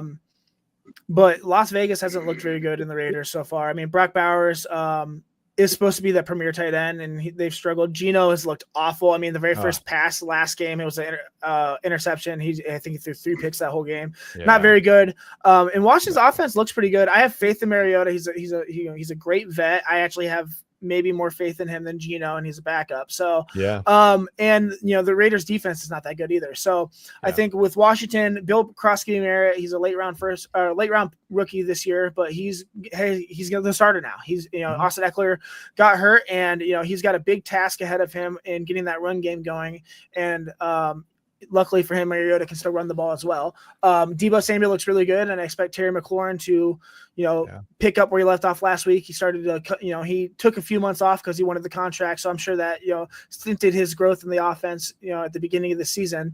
Yeah. So he'll pick up, and then Zach Ertz looks really good. And he's the grandpa out there, but he's still, putting up top 5 tight end numbers right now. So give me the Commanders. I think even with Jaden Daniels, who is a phenomenal second year player, and I think he'll pick it up. I think Mariota will lead the Commanders to a win. Fair enough. Boy, I'm really uncomfortable with you guys calling people grandpas who are younger than me. TK. I'm sorry, man. And listen, by the way, the 3 picks from Geno Smith were not good picks either. Sometimes you can throw a pick like Flacco goes through a receiver's hands again. Well, he was just chucking the ball down the field trying to do anything. It was bad against the Chargers. TK, the interception in the end zone. Sorry. The interception in the end zone, trying to hit Jacoby Myers with Derwin James all over him, was absolutely disheartening. I mean, you're in field goal range. It was 20-9 at the time. James was literally sitting in his pocket waiting. Yeah. Right. And it was 3rd down. I'm like, son, Jacoby Myers is not like that, especially not on Derwin James. Yeah. But as far as the game goes, go ahead and give me Washington. Geno Smith has broken my heart so far this season. Ashton Genty's off to a slow start. Brock Bowers is out there hobbling with a knee brace on. It ain't looking too good in Sin City right now. Give me the Commanders. Yeah, I think that's a smart bet. Vegas? No. I'm going to go with the Commanders as well. I think Mariota's a great backup, like you said. I think maybe he's a better backup than Geno Smith as a starter right now. So, Yeah, I want to see Geno Smith play. I like him. He seems like a great guy. But yeah, I think the Commanders win this one. Let's go to a familiar foe. We got Steelers at Patriots. The Steelers are a 1.5-point favorite on the road. This one's kind of a toss-up for me. A 1.5 point, that makes it a toss-up. That literally is a toss-up, pretty much. Almost a push. What do you think, TK? Let's start with you. I'm taking the Patriots to throw all over the yard against that old 2019 All-Pro defense in the Pittsburgh Steelers. Listen, the offensive line in New England has definitely improved, especially with their top choice, Will Campbell, anchoring the left side at that left tackle position. They look very in sync. I love this group of young pass catchers that they have, headlined by Stephon Diggs. Pop Douglas is going to be a big factor in today's game, I believe, out of the slot. And as far as the Steelers, like I said before, I don't have much confidence in that defense. The offense is still a very respectable unit. I expect Aaron Rodgers to do Aaron Rodgers things. DK Metcalf should have a decent game as well, but I do expect the Patriots to pull it out at home. Okay. Ryan, what do you think? Yeah, I agree. I'm going to take the Patriots as well. Drake May looks really good. He 19 for 23, 230 yards, 2 touchdowns. He can rush the ball. He did 10 rushes for 31 yards last week with a rushing touchdown. I mean, he's the 7th best fantasy quarterback right now according to Sleeper, and I think he's really good. I think the Steelers, Jalen Warren stuck out to me last week. He had 14 carries for 48 yards. That was, not bad, but he had 4 catches on 4 targets for 86 yards last week against the Seahawks defense. So look for Jalen Warren to, probably be the focal point of the offense other than DK Metcalf for the Steelers. Like I said, the Steelers defense is not very good. Ramondre Stevenson looked really, really good last week. I keep saying last week. And feels like last year. A long time ago. He reminded me of what I think Travion Henderson is supposed to be. I mean, Henderson, he only has 8 snaps this season. And last week he had 3 plays where he had false starts, which is not going to keep him on the field. I think that, eventually he'll work that out and he'll, be on the field more. But Stevenson looked really good too. I think, the Patriots offense looks really good. Kayshon Boutte looks really good. They still have Stephon Diggs. Hunter Henry, I think, is going to have a really good week this week. Give me the Patriots. Okay. I personally, I think the Patriots are in the middle of like a culture shift right now. And like you said, I think Travion Henderson's going to figure that out. Could just be like, Jitter's trying to do a little bit too much, trying to be, too much of the guy to help push him over the top of that. Right. But yeah, I like the Patriots. I think they win big in this one. I think they win by 10 or more in this one. I think they start to finally put it together. I think Henderson possibly has a big game. Like you said, the Steelers defense has a lot of big names, not a lot of big production. They're not very good right now. I think the Steelers are a 1.5-point favorite in name only right now. Right. But I think the Patriots start to make that shift. I think they win by 10 or more. Listen, let's take a quick 2-minute break here on the Inside Edge Network. When we get back, we'll continue around the rest of the NFL, and then we'll get to a couple of Browns questions, and then we'll do our keys to victory. We'll get score predictions coming up here, and we'll get you out of here in time for kickoff. But again, that's on the other side of the break. We'll be right back here on the Inside Edge Network.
Hey guys, we are back on the Inside Edge Network. We're going to continue our trip around the NFL. I'm going to make it a thing. I'm going to do it. I swear I'm going to do it.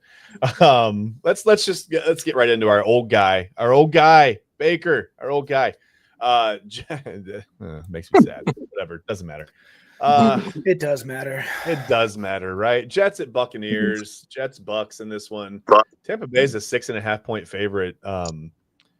I don't know, probably just solely based on how Baker's playing. Baker's playing pretty well. Emeka Egbuka looks great. Ryan, I'm going to start with you. Jets, Buccaneers. Buccaneers are almost a touchdown favorite at home. Who do you have in this one? Yeah, I mean, give me Baker, give me the Buccaneers. I mean, I'm a Baker bro. I'll say it till I die. I don't care. Yeah.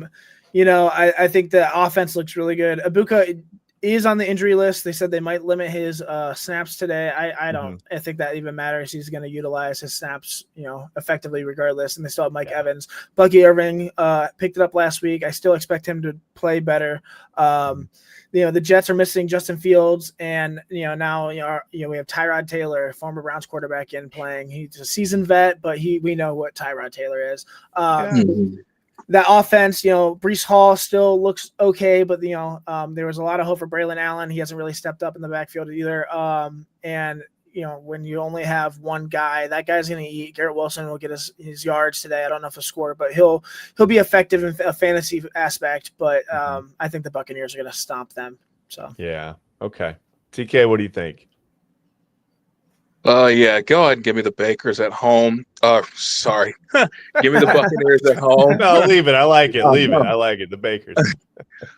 They're missing both of their tackles. They're missing their starting right guard, and they're missing their number 2 receiver, yet they are still 2-0, and it is the Jets that are coming in town after an embarrassing 30-10 loss against the Bills, in which they seem to not be able to do anything right after the foolish Michael Clemens roughing the passer penalty on 3rd and 18 on Josh Allen. Jets still trying to figure it out. Go ahead and give me Tampa Bay. Fair enough. I think you look at a guy like Tyrod Taylor, the skill set's a little bit limited. Great guy, good veteran quarterback. I mean, he's been around for a while, but that skill set has been limited for a while, and we know that. Baker has unlimited swag, right? We know that. And like you said with Egbuka, I think he's gonna, he maximizes his snaps. I mean, I don't know if there's a more efficient player in the NFL. I mean, he's just so smart and so good, and just you run out of adjectives. It's hard to even say things. He's a Buckeye. That's all you need to say. Yeah, there you go. He's just so fundamentally sound, Brian Hartline. It's hard to imagine him not making plays even in limited snaps. Give me the Bakers, the Bakerneers. I like it. Give me the Bakers. I'm going to keep calling the Bakers. They're now the Bakers. Listen, Tampa Bay could be, if they can put it all together and stay healthy, it might be a legitimate Super Bowl threat the way they're playing. Could be. Right? Especially with Godwin coming back and K-Dot in and, more offensive pieces Godwin looks and Luke Godecki coming back too. That'd be great. I mean, they seem like a team. I don't know what their financial situation is, but they seem like a team that can go out and make a trade at the deadline and get a lot better. It's not really that common in the NFL, but they could get a lot better. Give me the Buccaneers. Yeah, give me them by, I don't know, a couple touchdowns maybe. It might be ugly. Like I said, Garrett Wilson's going to get some yards, but I don't know if that's going to help. Let's go out to the AFC West. Let's go on the West Coast. Broncos at the Fighting Hardballs. Well, any thoughts on this one? Ryan, I'll start with you. Chargers, Broncos. Yeah, I had the Chargers, and I just changed it to the Broncos. I don't know. Okay. Troy Franklin looks like him and Bo Nix have had the, what do you call it? The chemistry since college with Oregon. Cortland Sutton needs to pick it up. But Jake Adamas looks really good, and hopefully RJ Harvey can be a decent backup. He hasn't been great so far, but a lot of these rookie running backs have not been great in a class that was supposed to be coveted with running backs too, which is interesting. Yeah, it was a special class, right? Yeah, but it's really hard. It's first 2 games. It's hard to judge any running back, especially rookie running backs on the first 2 games of the season. The Broncos defense looks really good. Pat Surtain is still world class. He won defensive MVP last year for a reason. It's only a 2.5 over or Charger over or favorite. I cannot talk today. Nonetheless, words are hard. We know that. Yeah. Give me the Broncos. Chargers look good. Justin Herbert looks good. Keenan Allen looks okay. Ladd McConkey looks good. That running game is what I question. Omari Hampton, I think, is going to be a superstar. I think he's going to be a stud, but he's, a little shaky right now. Their offensive line with Rashawn, I think they're really missing Rashawn Slater. Joe Alt looks really good, moving over to left tackle, but that's a little issue right now. So until they get the running game going, which I know Harbaugh is known for, give me Denver. That defense is really good. So okay, fair. Yeah, the defense is really good. TK, what do you think? I'm going to go ahead and take the Chargers at home. I think Herbie is further starting to cement himself as a top 10, possibly even a top 5 passer. We'll see how the rest of the season goes. Okay. So far, so good for the move for Joe Alt back to the left tackle position. Trey Pipkins has filled in nicely as the right tackle. I definitely think this Chargers team is refreshed. I think Herbie is very happy to have a guy like Keenan Allen back in the saddle. Mm-hmm. Quentin Johnston has had a fantastic first 2 weeks of the NFL season this year. It looks like he's finally learned how to catch the ball. Him and CeeDee Lamb may have switched bodies after that first game of the season, but he looks wonderful as well. I definitely think the Chargers offense will get the best of Denver's defense today. It won't be a shootout, but I do expect them to pull out the win. Fair enough. Yeah, I think. Listen, I watched that Chargers Raiders. Justin Herbert missed some blown coverages by the Raiders. Just missed on receivers. Not even missed the throw, just missed the read. Right, a couple of times. So I think it depends on which guy shows up. I think that Denver defense is a little bit better. Give me the Broncos. I think the Broncos might upset them. Real quick, we're gonna get through the rest of these games. Let's go. Cardinals at Niners. San Francisco is a 1.5 point favorite at home. TK, you start. Give me McCorkle Jones and the 49ers at home. I do think the 49ers are one of the best balanced teams in the NFL. Not necessarily top 5, but they are edging close to back to what they used to be. I thought they played very well against the New Orleans Saints. New Orleans Saints are a feisty bunch. So the fact that they only won by 5 didn't surprise me at all. I do think they have the upper hand on the Arizona Cardinals, as they have for the better part of this last decade. So go ahead and give me the 49ers to continue that tradition and for McCorkle Jones to have a solid game. Fair enough. Ryan, what do you think in this one? I'm taking the Cardinals this game. I mean, San Francisco is no, mystery, but they are riddled with injuries right now. They just announced that Juwan Jennings is now out for the game. Brock Purdy is officially out, but that was to be expected. They have CMC, one of the prime running backs in this league. I'm not a huge fan of Mac Jones, and Kittle's out too. So, they have Ricky Pearsall and then, just a bunch of other guys. I just don't think they have enough on offense today to pull it off. I think the Cardinals, I'm not a huge fan of Kyler Murray, but Trey McBride still looks really good. I think Marvin Harrison, I don't know if Kyler can't see over the line to Marv. I don't know, but he needs to get the ball more. James Conner looks good. Trey Benson looked okay. I think their defense will hold up. I know that they're having issues with injuries at corner. I saw Denzel Burke for Ohio State got in there last week for a late round pick, mid round pick, but I still think the Cardinals pull it off. I think it'll be close. Fair enough. TK, you mentioned the Niners getting back to what they used to be. If it was Joe Montana, Roger Craig, and Jerry Rice, I'd take the Niners. But things are looking up for the Cardinals. That's not a short joke. Sorry, Kyler Murray. I will take the Cardinals on the road in that one for the upset. Let's go Saints. You talked about the feisty bunch, right? The Saints, TK? Saints at Seahawks. Ryan, I'll start with you. We'll go backwards here on this one. What do you think? Saints, Seahawks. Seahawks are they have the distinction of being the largest favorite in the league this week, along with the Packers. The Browns, whatever. 7.5 point favorites at home. What do you think? Saints, Seahawks. Yeah, give me Seahawks. This offense looks really good. Kenneth Walker looked really good last week, and I think he's going to pick up where he left off. JSN looks like he could be the best receiver in the NFL right now. Sam Darnold looks okay. But as long as he continues to feed JSN, AJ Barner looks okay as a tight end. I know they're looking to get their rookie tight end more involved with Aurora, but I just don't think the Saints team is very good. We know what we got in Spencer Rattler. Chris Olave is really good. Another Buckeye. There's just factory Buckeye receivers everywhere in the NFL. Unbelievable. The running game is okay, but I'm not a fan of their defense in New Orleans. That's the middle of the pack, and I think Seahawks defense is much better. They struggled a little bit last week, but I think they'll pick up. I think the Seahawks offense is going to just run all over. So yeah, okay. TK, what do you think in this one? Going to go ahead and take the Seahawks at home. Sam Darnold has lulled us to sleep these first 2 games. Had an average performance against the 49ers. threw 2 boneheaded interceptions against the Steelers last week, but still played well enough to get the 31-17 win over Pittsburgh. Yeah. I like the way Seattle's offensive line is starting to improve. Gray Zabel is looking to be a great first-round pick for them at left guard.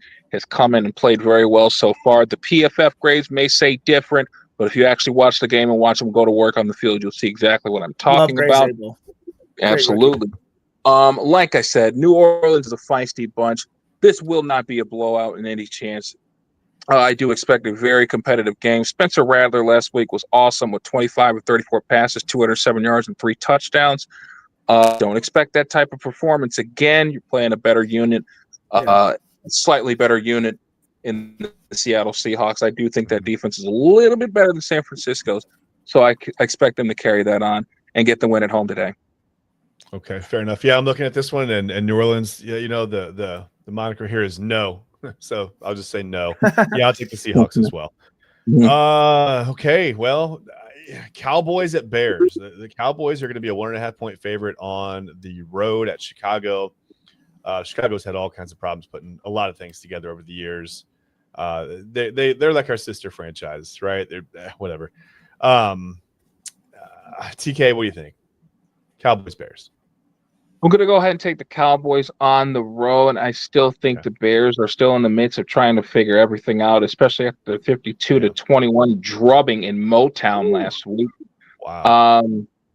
Ben Johnson, Caleb Williams, their hair is going to be a little bit on fire this week. I think we do get a valiant effort and inspiring performance from them, but I expect another shootout, and Dallas tends to be really good in those games.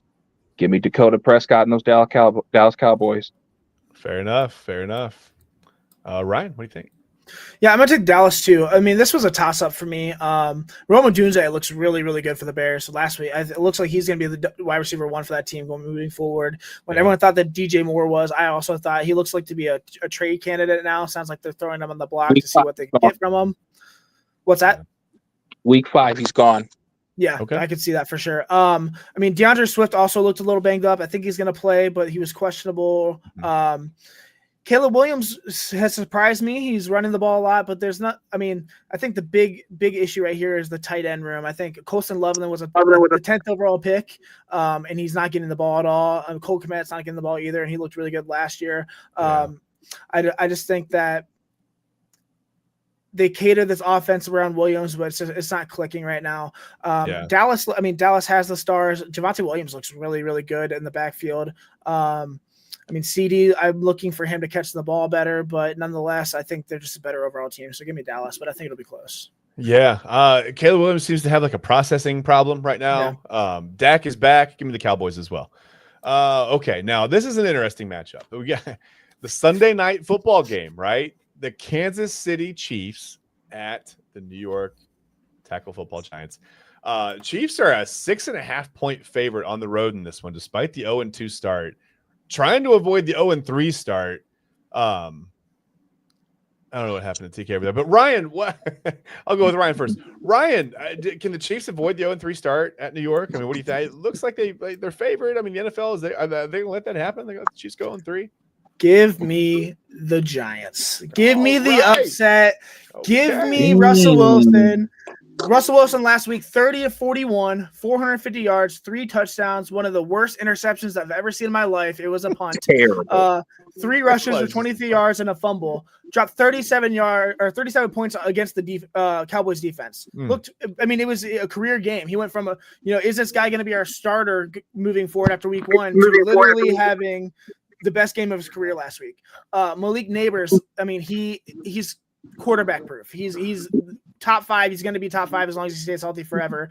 Wan'Dale Robinson looks like he has a resurgence now. 150 yards, 2 touchdowns, looked amazing. This Kansas City team, Xavier Worley's not going to play. All they have really on the offense is Hollywood Brown, who I thought was going to be really good this past week, but really didn't do anything.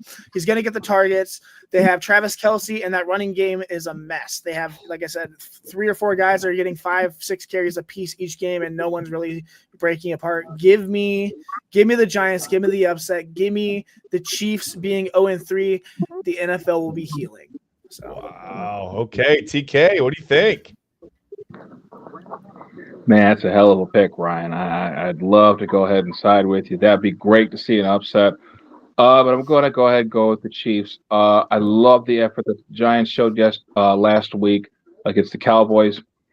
I think the Chiefs' defense is a bit better than what the Cowboys have right now. They're still trying to figure out exactly what they are on defense. They're trying to figure out that edge rushing situation, something that they had nothing of last week. While the Giants do possess 3 edge rushers, that being Brian Burns, Kayvon Thibodeau, and 3rd overall pick in this year's past draft, Abdul Carter. But at the same time, I think Kansas City is still looking to show folks that, hey, dynasty ain't necessarily just dead yet. I'm not going to stoop that low and give the Giants the win. Give me Kansas City and the over today. Okay, listen. It's gonna be a fun game, though. It will be a fun game. I think it could be a fun game. But listen, guys, I'm really, really, really worried about the Chiefs' offense. Forget them. I'm not.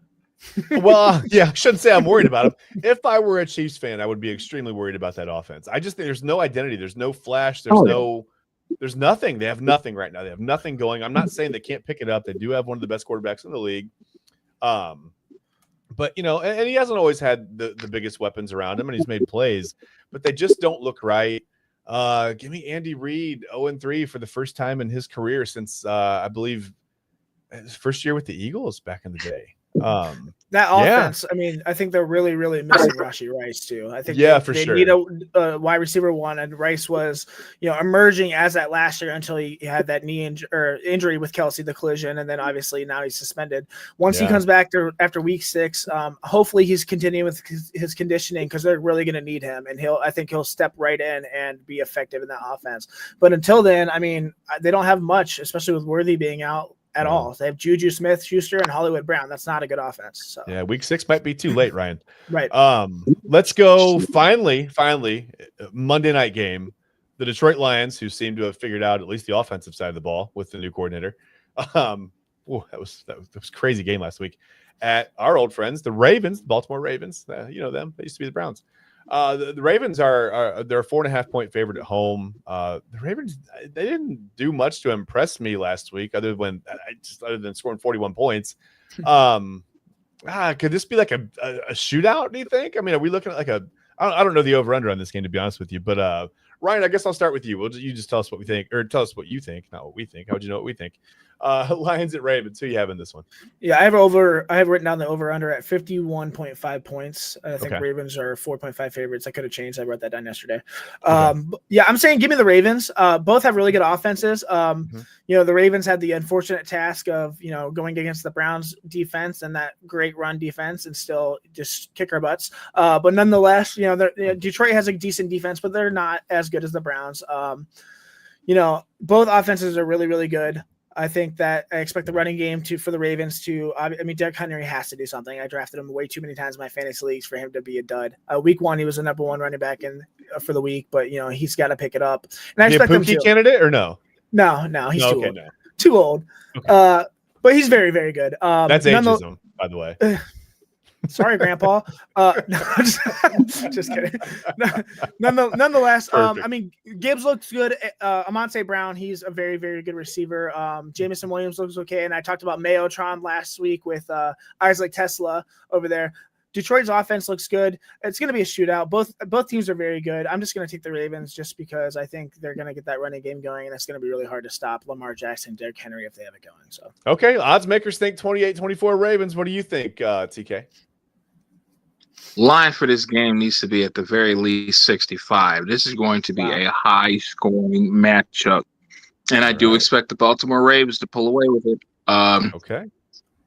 Really, I think this game is going to come down to who has the ball last, especially with both quarterbacks getting their groove backs last week. 4 touchdown passes for Lamar Jackson, a career high and tie 5 for Jared Goff last week.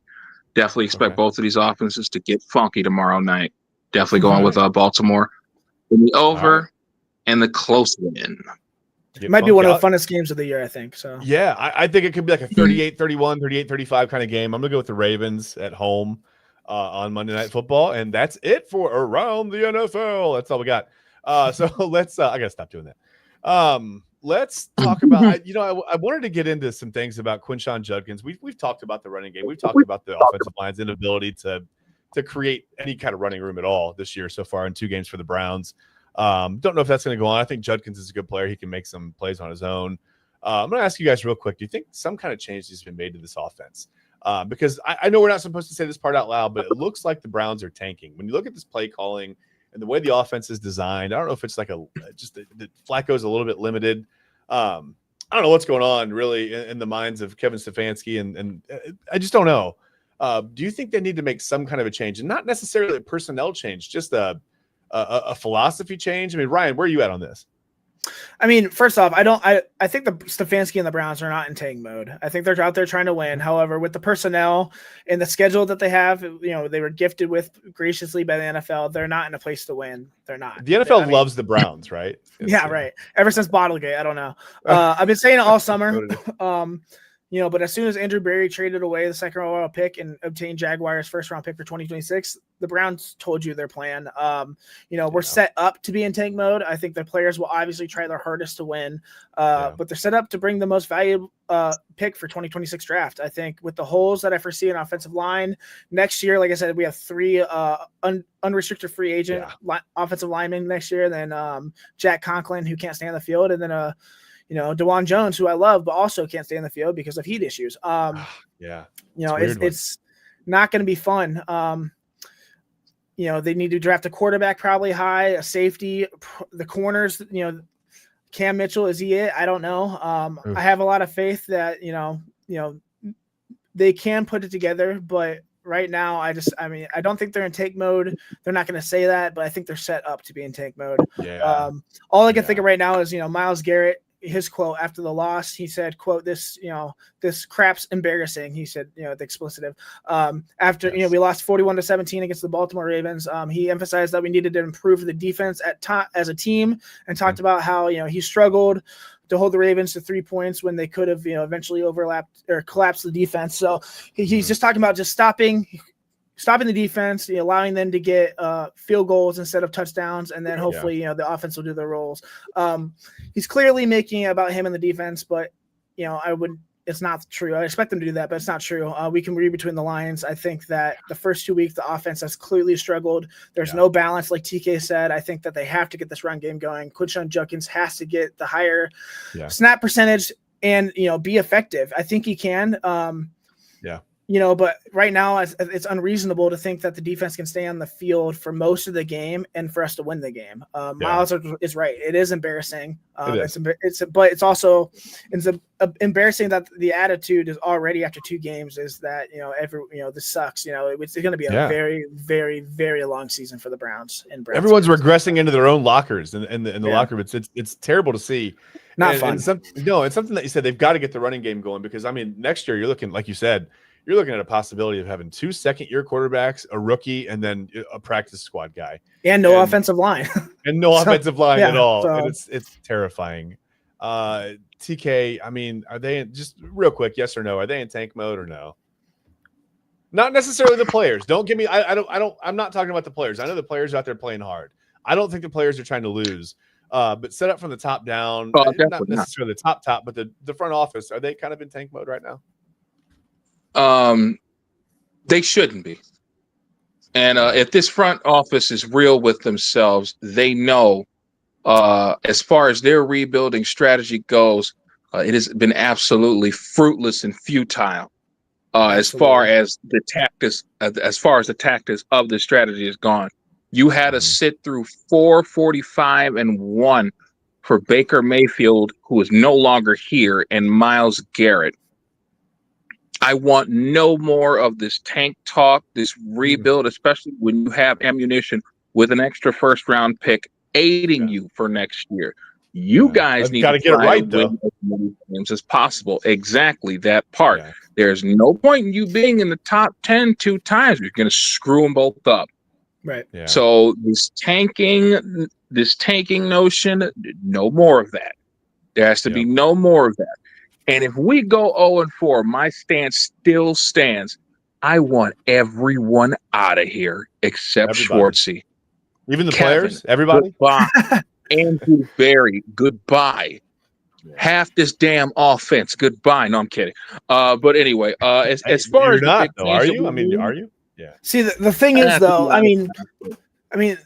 I had been calling. I've been calling for Stefanski's job and Barry's job for 2 seasons. I think that they've done a subpar job. I think that, as I mentioned it last week, I think that what saved Stefanski's job was Ken Dorsey actually switching his offense over to his to use him as a scapegoat. And now all the chips are on the table, buddy. There's no more excuses. You have to figure it out. But the fact that Jimmy Haslam didn't fire them last year, which he absolutely should have, absolutely, regardless of how I feel about Andrew Berry's draft this past year, this last draft, which I think he did a very good job and the players are playing really well. Nonetheless, he shouldn't have been making those picks. I think that, but so for us to commit to another season of them and for him to fire them after week 4, I don't think that's going to happen. I think that it's going to suck. I think we're only going to win about 3 games, just like last year. But these guys are here to stay, and they're going to get the chance to make the quarterback pick because they collectively all made the decision to go after Deshaun Watson. So it was a collective poor decision from the team all the way up down. So unfortunately for us, we're going to have to just endure this awful season. And I just think it's a punt until next year. And then I think next year will be the accountability year. All due respect to Corey Bojorquez, I'm tired of punting right now. He already messed up and gets awarded with another rebuild. He does ridiculous. Not deserve. I've never seen a GM last year. Shouldn't have. I totally agree with you, man. It's sometimes I think Kevin Stefanski coaches like he wants out of here.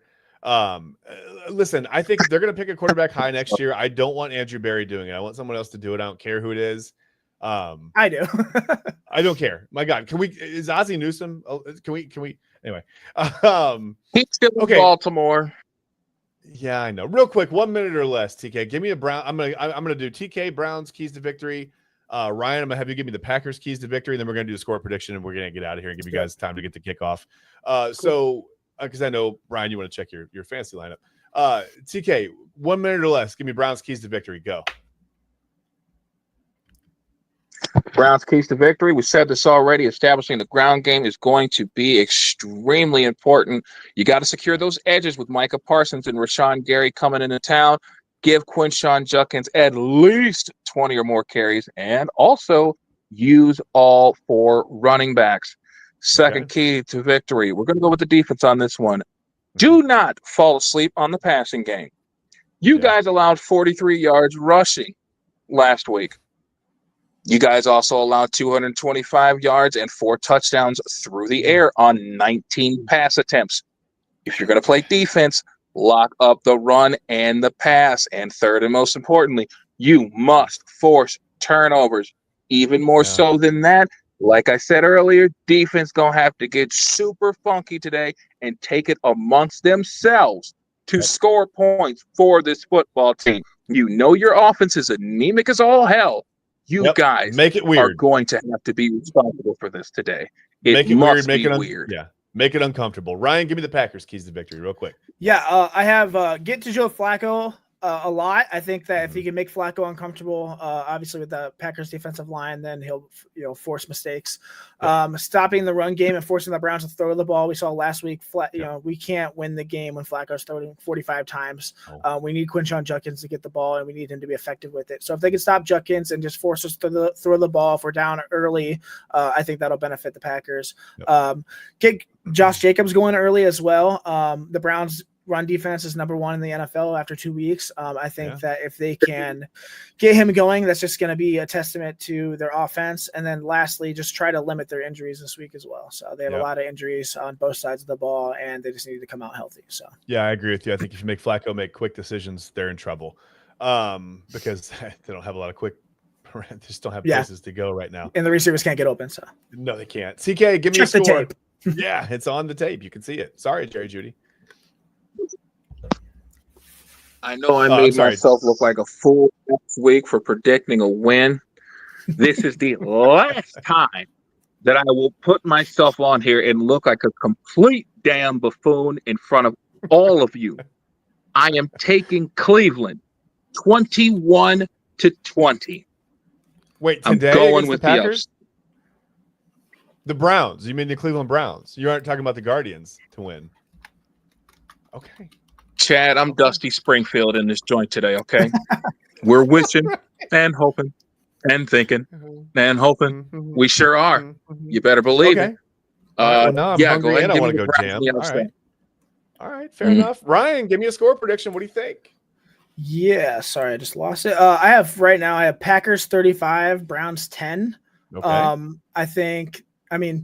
I just think the Packers, their defense is really good. Ours is too, but like I said, our defense can't be on the field the entire game, and I think our offense is just too inefficient right now to score on the Packers defense. I think that if they get the rushing game going, maybe we can surprise.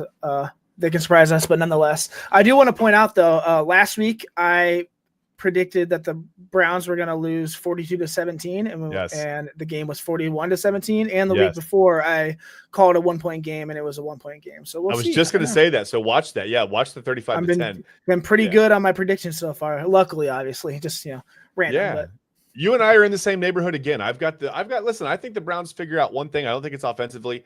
I think they do make it weird enough. I think they get a defensive score today, but I don't. Yeah, there you go. That's a good one, bro. I love that, actually. Yeah, I don't think listen, I think the Browns get a defensive score or a special team score, something weird. I don't think it's going to be enough. I think the Packers are too opportunistic on offense. I think they win this one 34-17. The Browns start 0-3. We're not going to be that surprised. But yeah, I think the Packers win 34-17. That's my score. Listen, guys, thank you so much for watching the Inside Edge Network, Cleveland Browns and NFL pregame show. Listen, we're brought to you by LPV Productions, and we appreciate it. We appreciate you being here with us. We appreciate all the comments today. That was fantastic. Yeah. Make sure you find us on social media. Go to Instagram, go to YouTube, go to X, go to Facebook. Like us, follow us, comment on things. I mean, just help us grow. But also, most important, go ahead. Go check your fantasy teams real quick. Yeah, 8 minutes. Make sure your lineups are good. Sorry, I just have to throw that in there. So. Yeah, don't have any injured players starting quarterback. Don't do that. But yeah, again, thank you guys so much for watching. Please, again, find us on social media and just do what you can to get through the next 3 hours. Okay, guys. Go Browns. Thanks for watching. Go Browns. Go somewhere. Go somewhere. Don't go to there. We'll see you guys next week on the Inside Edge Network pregame show. Bye, guys.